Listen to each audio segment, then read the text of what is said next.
Hey there, amplifiers. Thank you for tuning in. And we have an awesome edition today of Growth Amplifiers Live. Great guest who's going to be talking about, always end with the beginning in mind, how firms remain great after the founder exits. And this is important because you want to make sure that you're putting a lot of time and attention to the right things. If you're not planning for succession, you only have a succession plan, basically, pretty much. It's going to come to an end at one point or another, and might as well plan for success, right? So that's the big idea that we're going to be talking about today. And why does this matter, right? Is because with intention, when you have awareness and then you have intention, you can experience a smooth closing from one chapter and the opening of another. There is going to be something that happens after your business. It's going to be a transition in life, and you can either plan for it and have it go smooth, or you can just let it all happen by chance. And by giving an exit an attention, everyone wins. All right. So the big three we'll be talking about today: why simply working until you can't work any longer, writing it out, is a waste of relational capital. Number two, how to build a sustainable, scalable, multi-generational firm. And then number three, how and how not to find the right successor. So those are some of the key points we'll be talking about today. And if you haven't recognized them already and you're not fainting, our guest today, the amplifier of today's session, Donald F. White, is a highly sought after international speaker, commentator, and author. Now, this is an interesting book that I think it's really worth looking into and checking out. It is available online, and you can learn more about Donald and his book at donaldfwhite.com. So let's start off there, and we kind of set the stage, and let's talk, Donald, a little bit about your background and how you got started in doing what you're doing today. Well, Kenny, I want to thank you, first of all, for having me. It's a real pleasure to be here, and I'm really enjoying the opportunity to speak to your audience. My background is rather simple, actually. I came into the business of financial services. Primarily, I started in the insurance side, and the life insurance side, when I was 21 years old. So I was just a young guy trying to make it and so forth, and was so good at what I did, they fired me. So when I was 23 years old, another company picked me up. It's amazing. I got fired from being an agent, and another company hired me to be a manager. Think about that. That's just very bizarre, I've always thought. So I ended up managing an agency for a while, even though I really stunk as a life insurance agent. I guess they thought I was going to be pretty good as a sales manager. I was so good at that they fired me after about 4 or 5 years of being a sales manager, because I really wasn't any good at that either.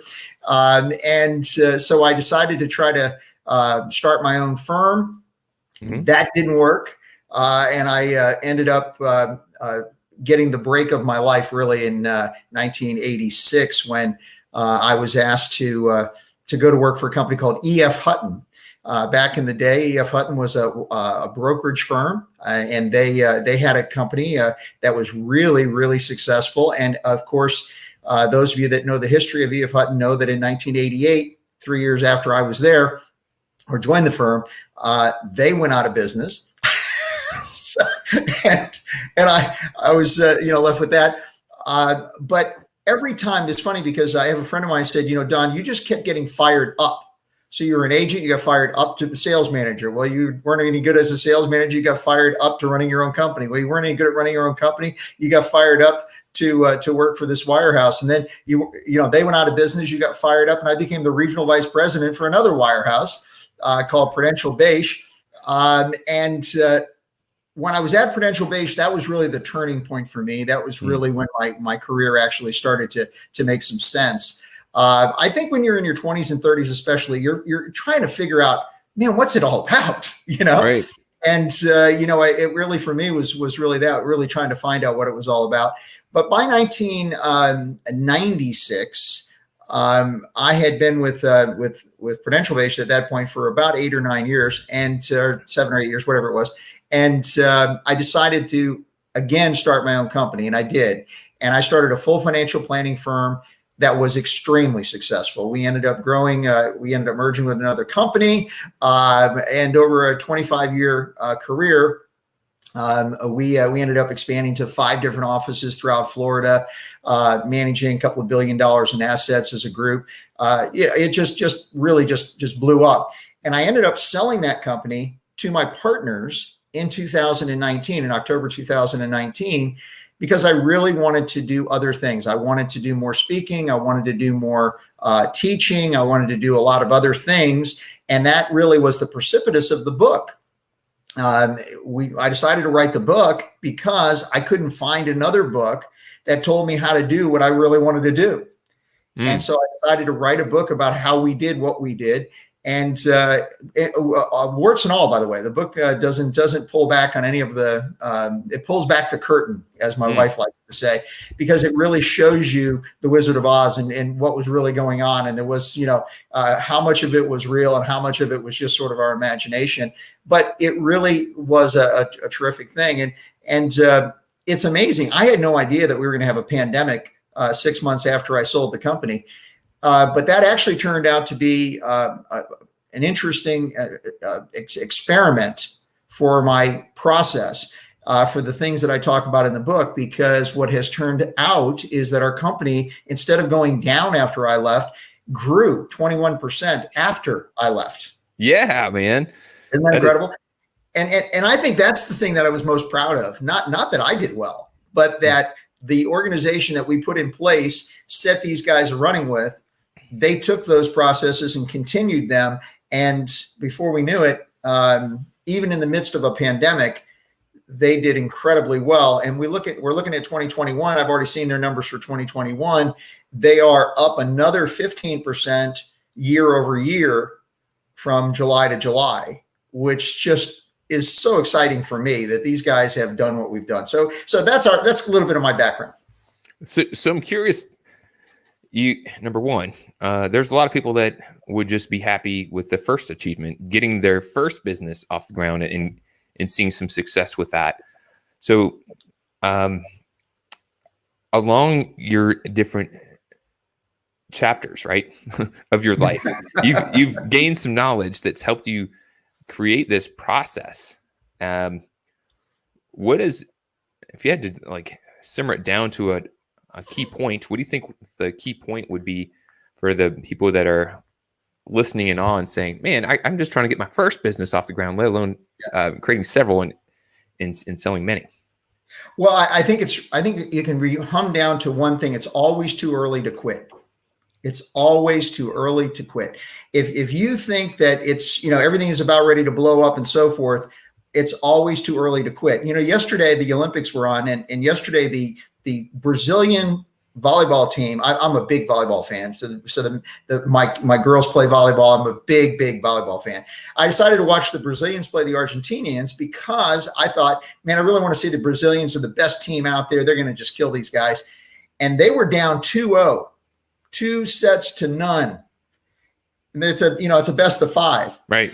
They had to come back in such an incredible way, and they did, because they never quit. They never said, you know what, we're beat, we're done, and finished. They ended up going to a 5th set. They went to overtime in the 5th set, and they won. But they never gave in, and they never quit. And to me, that was really one of the things that was so impressive. And it reminded me of the fact that if you quit, if you give up, you can't win. Now, there was no guarantee the Brazilians were going to win. In fact, they came real close to losing a couple of times, and they could have just as easily have lost as won. That's not the issue. It's not about the outcome. It's about the fact that they never gave up. They never gave in. And I think one of the biggest problems that I see with most folks is they're right on the brink of something great, and they don't even know it. And they quit because they just get tired. They get worn out. They get frustrated, fill in the blank, right? Come up with the adjective. And they're all frustrated by the same thing. What's the same thing? They're frustrated by the outcome. So what we need to do is we need to start focusing on the process. If you don't want to quit, you need to focus on your process. You need to know why you do what you do and make sure what you do really does work. See, again, if you have a bad process, that's just as bad as focusing on the outcome, frankly. So at the end of the day, you need to have a great process that makes sense, that everybody really understands, and then build a business, Kenny, that other people will stand in line to buy.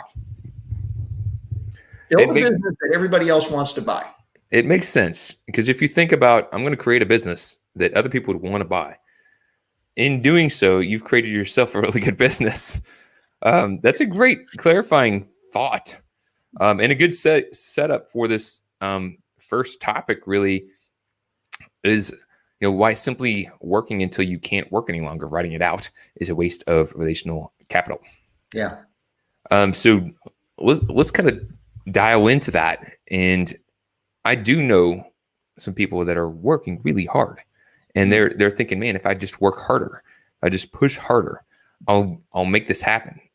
But from the outside, looking at some of these people who are working as hard as they are, it doesn't look very healthy, and it looks like a bit of a challenge. I was talking with it was a business advisor who does business brokering in a chapter, and he was telling me that one of his clients had built a business for the past 40 years, and he's trying to sell it, but he's working 40, 50-hour work weeks, and the ROI to sell it just wasn't there. So it's like, you really don't have a business. So that was a tangent that I didn't necessarily mean to go on, but just going back to working harder isn't always the big thing. So if you could dial us into this a little bit further, that would be awesome. Well, really what's interesting, Kenny, is there's an awful lot of folks out there that think that, suddenly down the road, someone's just going to walk in and is going to make them this phenomenal offer, and they're going to just buy their business. And the truth is, it doesn't work that way. You have to be proactive. It's interesting. There was a great book that was written 100 years ago that was called Always. What did Dr. Covey call his book? I just fell out of my brain. The 5 Habits of Highly Effective People. And the first habit of highly effective people is they are proactive. Be proactive, he used to say. And it was amazing to me when I thought about that the very first time. I said, be proactive. Okay, so what does that mean? Be proactive. It means that you need to get ahead of everything that is going on in your business. You always have to be on the top of the wave. If you've ever surfed, you know that if you're on the back of the wave, you're going to crash. You're going to die. It's just not die necessarily, but you're going to get swamped. Okay. The truth is, you need to be ahead of the wave. You got to let that wave kind of push you towards the shore, and that's how it's done. I started surfing when I was about 8.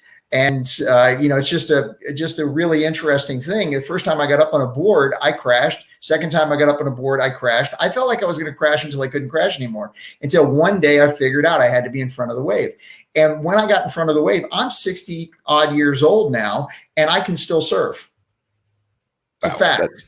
Okay. Now that doesn't make me necessarily this great guy. It does, Donald. I will not take no. It does make you a great guy. It just says I know how to get in front of the wave. That's all it means. I know the technique of getting in front of the wave. And so you need to be proactive about what you do in your business. So I'll tell you, one of the biggest mistakes I see, Ken, that guys make in business is they run their business like it's just sort of their personal checkbook. So anytime they need money, well, they'll just go to the company, they'll write themselves a check, or they'll just take money out, or they'll just do this, or they'll do that. They don't run it like a business. They don't run it like it's a public company.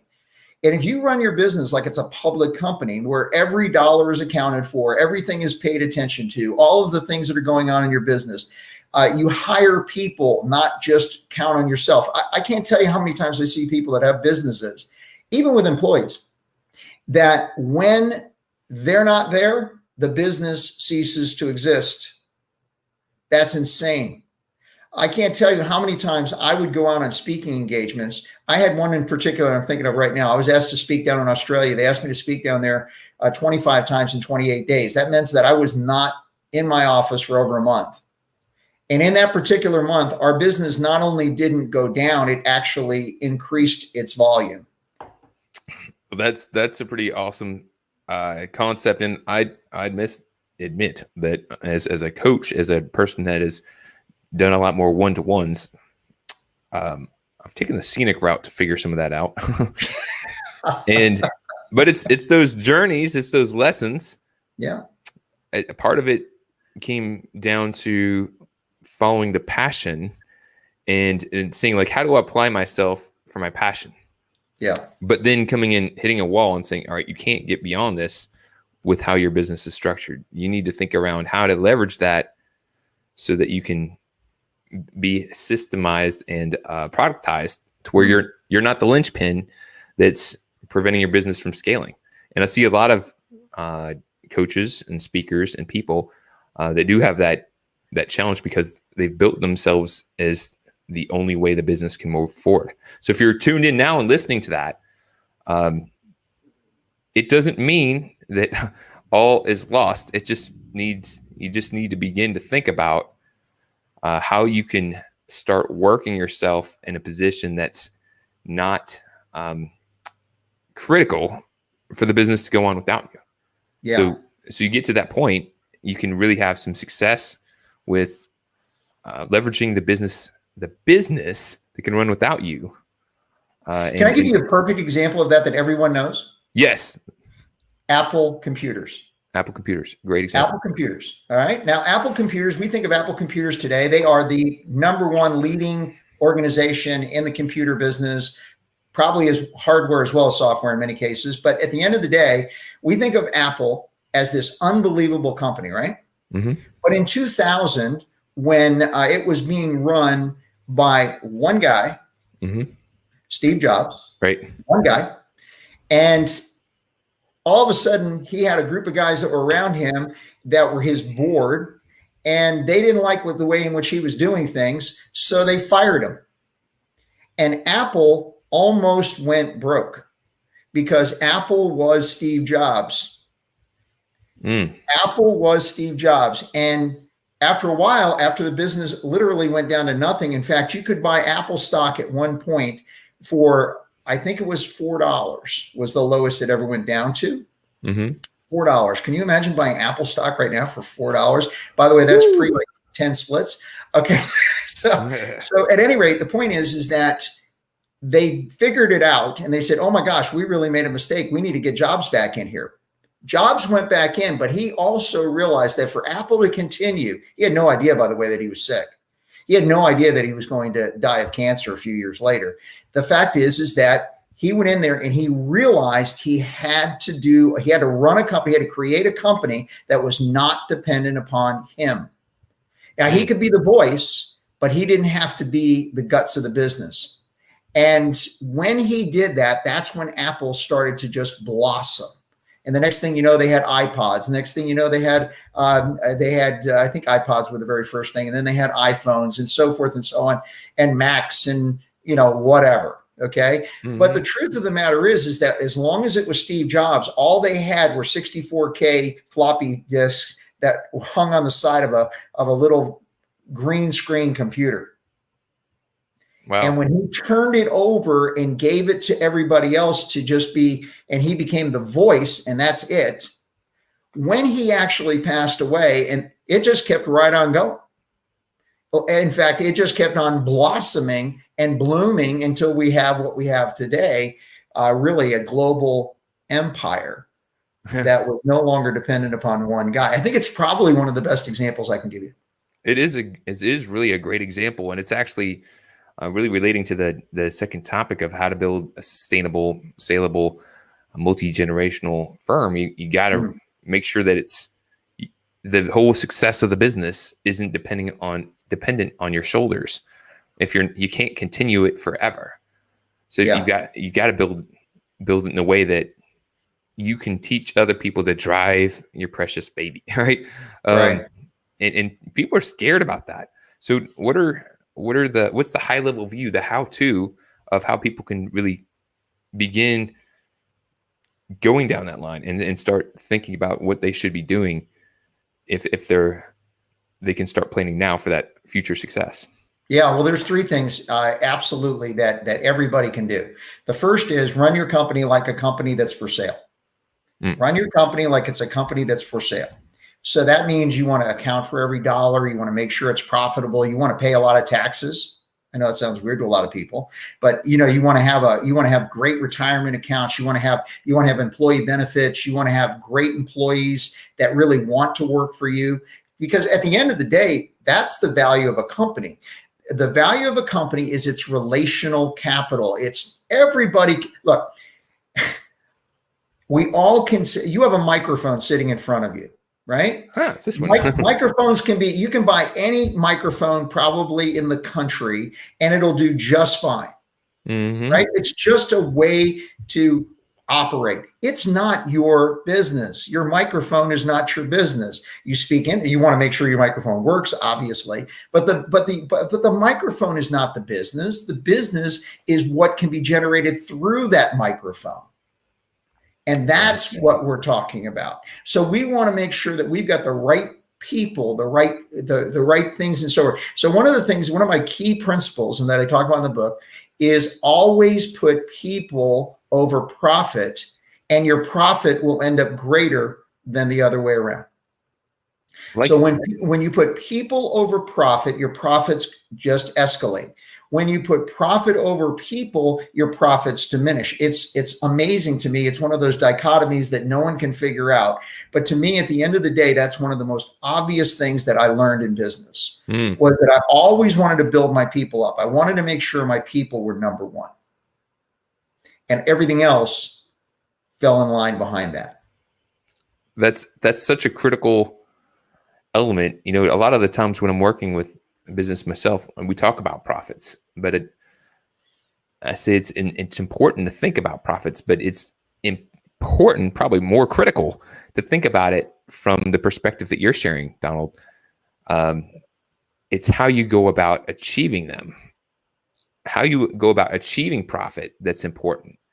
It's not just cutting costs and just trimming everything down to increase the bottom line, but it's how can we invest in and amplify our business in a way that the team really synergizes better, that we're more efficient and effective, that we're energized to move forward the vision. That's really the better approach. And like you said, you put people over profits, and it just has that natural effect of growing the bottom line, because you're focused on the right thing. There's no question. If you've got people that want to be in your company, you're going to do a lot better than if you got people that don't want to be in your company. I mean, now that sounds almost stupid, right? I mean, well, duh, right? I'm just telling you right now, there's a whole lot of people out there that don't have the right people. So one of the things that I talk about in the book is always trying to find the right people, especially the successor. You need to find the right successor. You need to find someone who has the exact same vision that you do. If you don't have the same vision as your successor, or your successor doesn't have the same vision as you, it goes both ways, by the way. Right. You're gonna struggle. You need to make sure that person or those persons have the same work ethic or a greater work ethic than you do. You want to be around people that encourage one another, not discourage one another.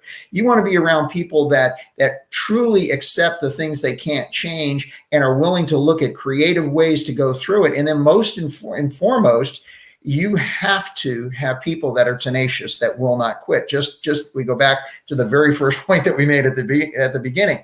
So if people have shared vision, shared values, that's great. But if they quit, what's good? What good is the shared value, right? Or the shared vision? It doesn't make any difference if they bail. And I think tenacity is really the thing that holds the whole entire thing together at the end of the day. I always come back to that point. So that's a loaded question, because we don't have time to go into the details. And what I'd suggest is, if this topic is hitting home, get a copy of the book. It's about saving yourself time and future headache by spending a little bit of time now to think ahead. And I really like the spin, because I am familiar with Stephen Covey's highly successful habits. the spin of your book title. So if you could just tell people about the book, where they can go to learn more about it and learn Sure. a little bit more about you, that would be a great little point for us. I think the absolute easiest and cheapest place that you can get the book is on Amazon.com. I think right now they've got it on sale for like $17, including shipping through Prime. So if you have Amazon Prime, I think it's $17 right now, something like that for the paperback, and maybe it's $25 for the hardcover. I don't know exactly. There's also an Audible version that I did, which a lot of people have really enjoyed. So we have those on there. You can get it on Amazon or on Audible. If you go to audible.com, you can obviously do that.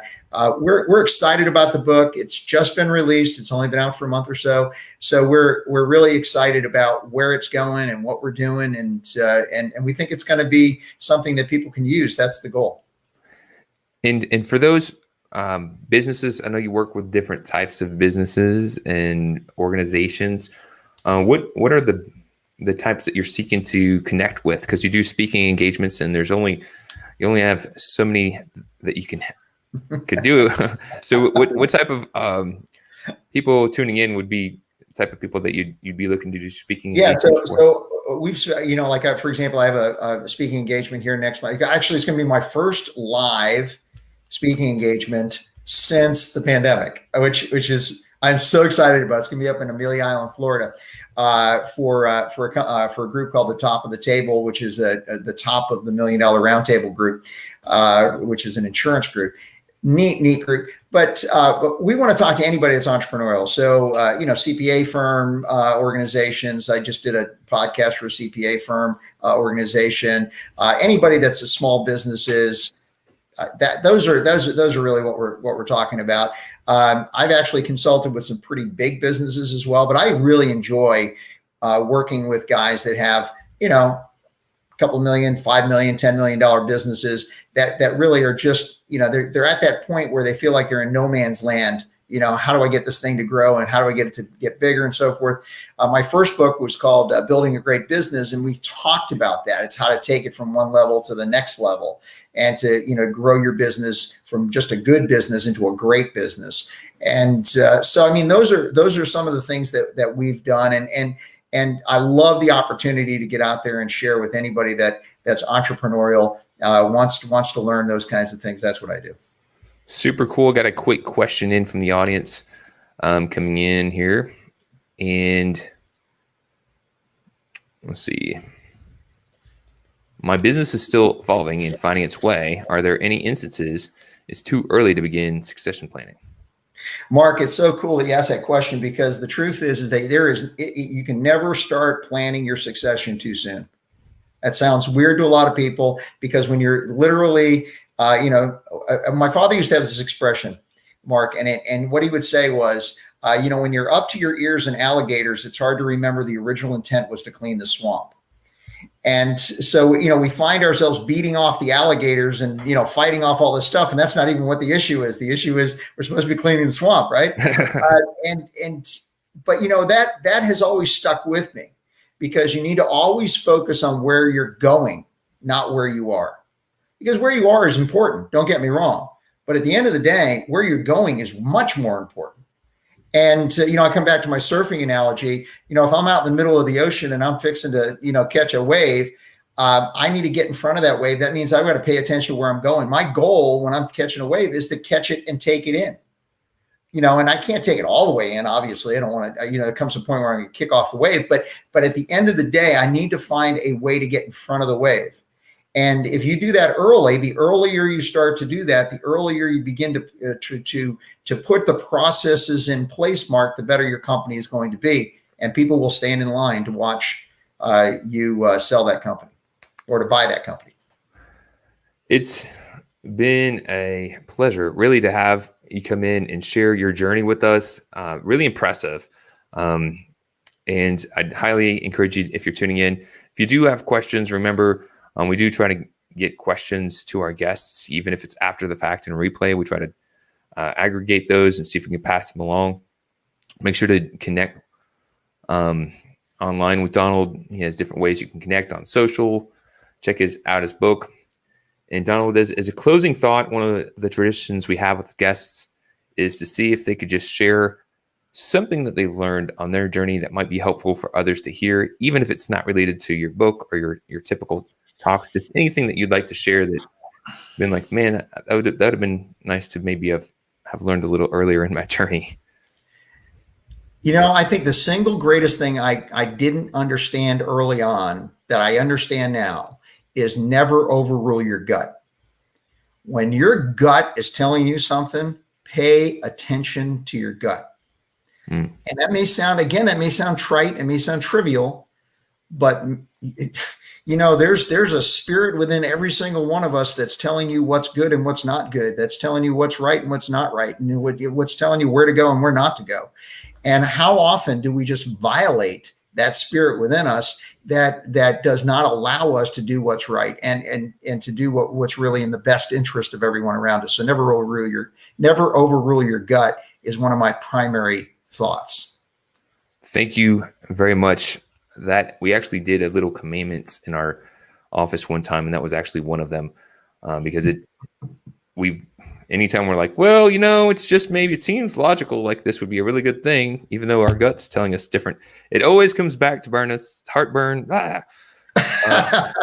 Trust your gut; it makes sense.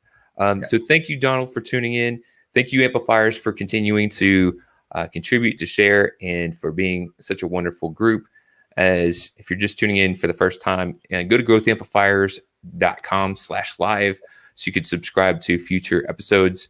It's been a pleasure, and I look to catch you on a future episode. Absolutely. Looking forward to it. To show your support, take a moment to amplify this message by sharing it online.